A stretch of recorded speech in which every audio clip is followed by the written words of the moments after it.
최근 일본에서는 한국을 오고 싶어서 가짜 한국 여행이라는 것이 유행하고 있다는 소식이 전해졌습니다. 최근 일본 MZ세대 사이에서 도안놀이가 인기를 끌고 있죠. 도안놀이는 이른바 가짜 한국 여행인데요. MZ세대들은 일본 호텔에서 한국 음식을 먹고 마시며 마치 한국 여행을 온 듯이 꾸며 노는 것을 도안놀이라고 부르며 인기를 얻고 있는 것입니다. 도안놀이는 코로나 사태로 인해 하늘길이 막혀 해외여행이 불가능한 상황에서 한국을 여행하는 듯한 기분을 내기 위해 진행되는 것이기 때문에 코로나 사태 이후 한국 여행에 대한 기대감이 높아지고 있죠. 도안놀이 준비물은 한국의 인기 음식으로 양념치킨, 김밥, 허니버터칩 등인데요. MZ세대들은 호텔방을 빌려 친구와 함께 호캉스로 하룻밤을 즐기고 포도음료 봉봉을 들고 찍은 사진을 인스타그램에 해시태그로 남기며 도안놀이는 마무리하고 있습니다. 이 문화는 지난 8월 아사히TV 핫토리 시니치 모닝쇼에서 소개되면서 그 인기를 증명하고 있는데요. 당시 인터뷰에서 도안놀이를 즐긴다고 밝힌 히요리 씨는 인스타그램에서 유행이길래 친구와 도안놀이에 도전해봤다. 해외여행이 불가능한 지금 나름대로 신선하고 즐거운 경험이었다고 말하였죠. 이어 외교적으로는 사이가 좋지만은 않은 두 나라지만 일본의 젊은 세대들은 한국의 친근함을 느끼고 있다. 드라마와 K-팝 인기가 대단하다. 언젠간 진짜 한국 여행을 가보고 싶다고 밝혔습니다. 특히 도안놀이에서 봉봉이 인기인 이유는 귀여운 모양 때문으로 밝혀졌는데요. 가로로 넓게 퍼져 뚱뚱한 캣 모양과 봉봉이라고 쓰인 글씨체가 귀여워서 일본에서 유행이 되고 있습니다.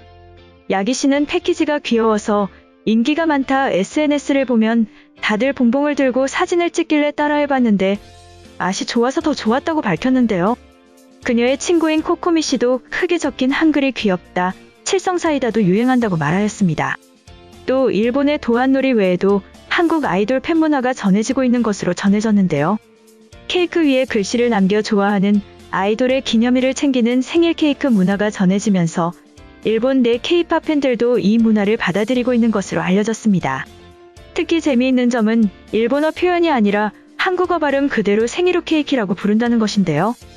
인스타그램에 생일후 케이크를 검색하면 무려 77,000건에 달하는 검색 결과가 나오는 것으로 전해지면서 이제는 한국의 문화가 일본에서 큰 영향을 미치고 있다는 것을 실감하게 해주고 있습니다.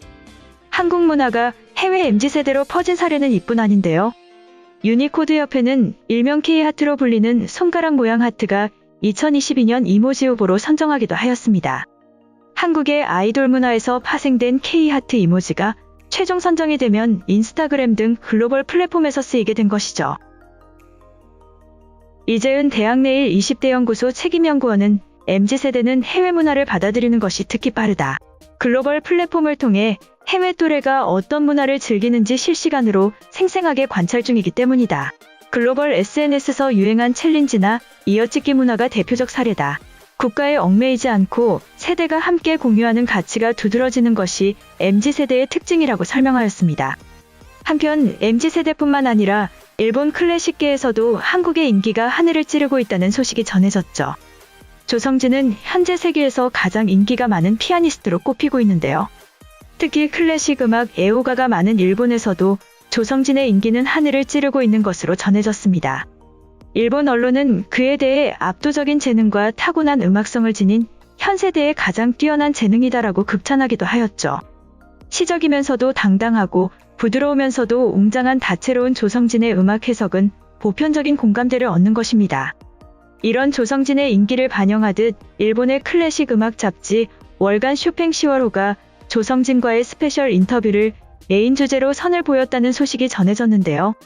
최근 조성진이 런던 심포니 오케스트라와 협연으로 쇼팽의 피아노 협주곡 음반을 낸 것이 계기로 잡지의 메인을 장식한 것입니다. 이번 인터뷰에는 일본에서 다수의 클래식 음악 관련 서적을 집필하고 번역한 유명 음악평론가 모리오 카요가 조성진과 대담을 진행한 것으로 알려졌습니다. 해당 잡지는 거의 매월호 조성진 관련 기사를 게재하고 있으며 조성진이 쇼팽 콩쿠르에서 우승했던 2015년에도 대대적으로 인터뷰와 관련 기사를 싣기도 한 것으로 알려졌죠. 한편 오사카에서는 코로나 상황에서도 K-팝 팬들을 위한 축제가 개최될 것으로 전해졌습니다. K-팝 커버댄스 페스티벌인 재팬이 오는 9월 25일 일본 오사카성 공원에 있는 쿨재팬파크에서 개최될 것으로 알려졌죠. 이번 대회에는 사전 심사를 통과한 15개 팀이 참여해 그동안 갈고 닦은 K-팝 커버 댄스를 선보일 예정인데요. 심사는 한국과 일본 현장에서 동시에 진행될 예정이며 한국 걸그룹 이달의 소녀의 멤버 희진과 김리비 원격으로 심사를 하고 현장에서는 김미정 전 빅히트 캐스팅 팀장, 주오사카 한국문화원 강사이자 전대회 우승자인 ANNA가 심사위원으로 참여할 것으로 알려졌습니다. 대회 우승자는 오는 11월 서울에서 개최되는 K-팝 커버 댄스 페스티벌 세계대회에 출전할 것으로 전해졌는데요. 주최 측은 코로나19 상황 속에 개최되는 오프라인 행사인 만큼 객석 수를 50% 이하로 제한하여 진행할 것으로 전해졌습니다. 다음은 한국의 핵잠수함 개발 시대가 열릴 것으로 전망되자 전 세계가 주목하고 있는 상황에 대해서 말씀드리겠습니다. 미국과 영국, 오스트레일리아가 지난 15일 3국 간 안보협력체인 오커스를 시작하며 첫 구상으로 오스트레일리아의 핵추진 잠수함 보유 지원을 손꼽음에 따라 한국의 핵잠수함 개발 구상에 영향을 미칠 것으로 전망되고 있습니다. 핵잠수함의 군사적 필요성은 2010년대 중 후반 이후 북한이 잠수함 발사 탄도미사일 SLBM인 북극성을 개발하고 있다는 사실이 알려지면서인데요. 한국군의 핵잠수함을 북한 잠수함 기지 근처 심해로 보내 잠수함을 처음부터 추적하다가 북극성을 쏘려는 움직임이 보이면 사전에 격침하자는 것입니다. 지난해 8월 국방부가 발표한 2021-2025년 국방중기계획에는 핵잠수함 개발 가능성을 열어두고 있는 것으로 밝혀졌는데요. 국방부는 3,000톤급과 3,600톤급 잠수함에 대해선 디젤 전기 추진의 재래식 잠수함으로 추진된다는 점을 분명히 하면서도 4,000톤급 잠수함에 대해선 현 단계에서 추진 방식을 말하는 것은 적절하지 않다고 핵잠수함 개발에 대한 여지를 남겨두었죠.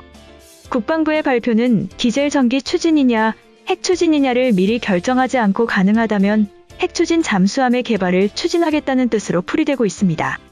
현재 핵잠수함의 추진체인 원자로와 관련해서도 기반 기술은 확보하고 있는 것으로 전해졌는데요. 1990년대 말부터 러시아의 기술 지원으로 해수담 수화용 소형 일체형 원자로인 스마트 원자로와 이를 5분의 1 규모로 축소한 실증로인 스마트-P를 개발하기도 하였습니다.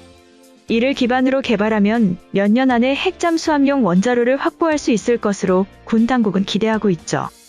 또한 한국은 장보고3 사업에 3,000톤급 잠수함을 독자 설계하는 등 잠수함 설계 능력은 확보하고 있습니다. 이는 몇십 년 동안 독일의 기술 지원을 받아 1,200톤급 잠수함인 장보고1 사업과 1,800톤급 잠수함인 장보고2 사업 10여 척을 건조하며 기술 축적을 한 결과이죠.